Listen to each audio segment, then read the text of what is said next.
dalam keadaan sehat walafiat. Bertemu lagi dengan saya dalam mata pelajaran Bahasa Indonesia. Kita sekarang sudah masuk ke subtopik baru dari pembahasan tentang karya ilmiah. Subtopik kali ini akan membahas tentang struktur karya ilmiah. Struktur pertama yang akan kita bahas adalah judul. Judul dalam suatu karya ilmiah ditulis dalam bentuk frasa. Itu artinya penulisan judul tidak disertai dengan intonasi final atau tanda baca akhir.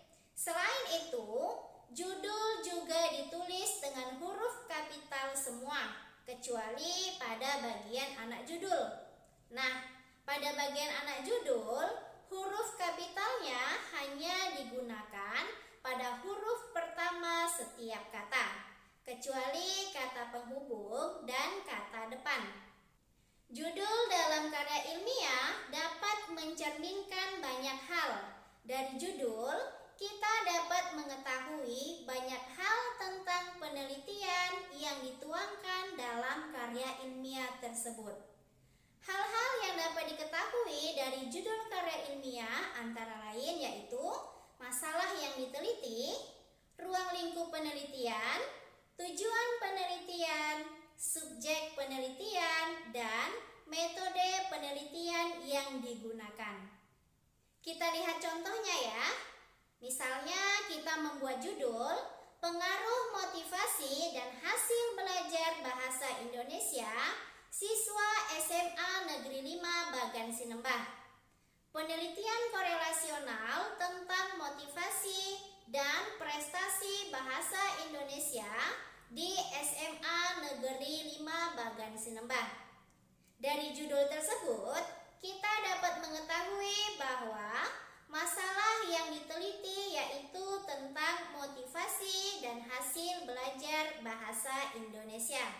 Ruang lingkup penelitiannya yaitu mengenai motivasi dan prestasi bidang studi bahasa Indonesia. Tujuan penelitiannya untuk mengetahui hubungan antara motivasi dengan prestasi bidang studi bahasa Indonesia siswa. Subjek penelitiannya yaitu siswa SMA Negeri 5 Bagan Sinembah. Dan metode penelitian yang digunakan yaitu kuantitatif korelasional. Setelah membahas judul, selanjutnya kita membahas struktur pendahuluan karya ilmiah. Dalam karya ilmiah, terutama yang formal, terdapat 3 hal yang harus ada dalam struktur pendahuluan, yaitu latar belakang masalah, perumusan masalah, tujuan dan manfaat penulisan karya ilmiah. Bagian wajib pertama yang terdapat dalam pendahuluan yaitu latar belakang masalah. Latar belakang masalah berisi tentang penjabaran mengenai alasan pentingnya masalah yang akan dibahas dalam penelitian atau karya ilmiah. Pada bagian rumusan masalah berisi hal-hal yang perlu dipecahkan dalam penelitian yang dituangkan dalam karya ilmiah. Bentuknya berupa pertanyaan-pertanyaan yang dapat mengandung kata tanya, mengapa, atau bagaimana. Selanjutnya, tujuan dan manfaat penulisan karya ilmiah. Tujuan penulisan karya ilmiah berisi pernyataan mengenai fokus pembahasan dalam penulisan karya ilmiah yang dilakukan. Tentu saja, ini harus sesuai dengan rumusan masalah yang telah dipaparkan sebelumnya. Adapun manfaat penulisan karya ilmiah membahas tentang kegunaan dilakukannya penelitian yang dituangkan dalam karya ilmiah tersebut.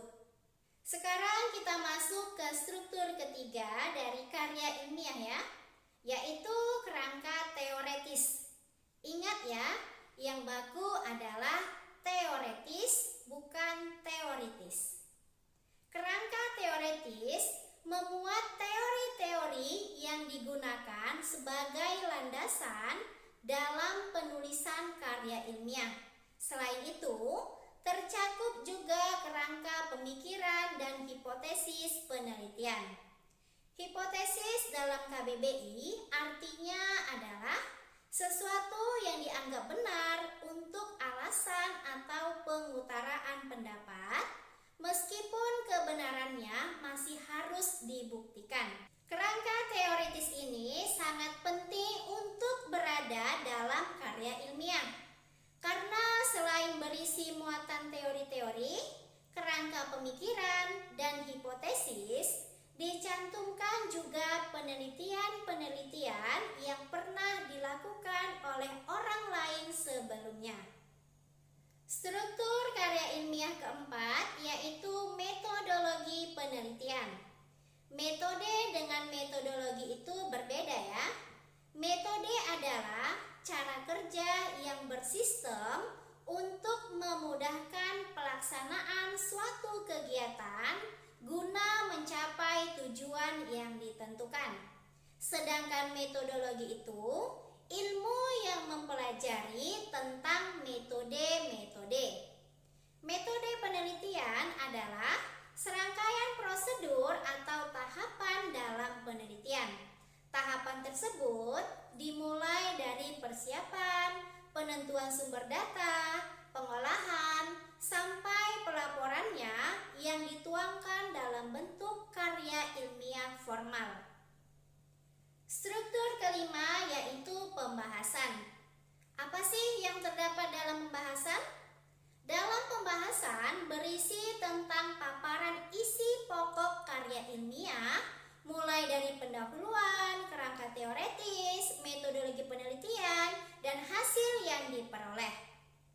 Struktur keenam, simpulan dan saran. Berbicara tentang simpulan dan saran, bukan hanya terdapat pada kegiatan presentasi lisan saja. Dalam bentuk tulisan ilmiah juga ada, yaitu pada karya ilmiah. Simpulan dalam karya ilmiah berisi jawaban dan permasalahan dalam bentuk ikhtisar dari pendahuluan, kerangka teoretis, hipotesis, metodologi penelitian, sampai hasil temuan penelitian. Kesimpulan tersebut harus dapat menjawab rumusan-rumusan masalah dan hipotesis. Selain kesimpulan, menjelang akhir penulisan karya ilmiah terdapat saran. Saran merupakan usul atau pendapat dari penulis yang mengacu pada hasil pembahasan karya ilmiah. Kita sudah masuk ke struktur terakhir dari karya ilmiah, yaitu daftar pustaka.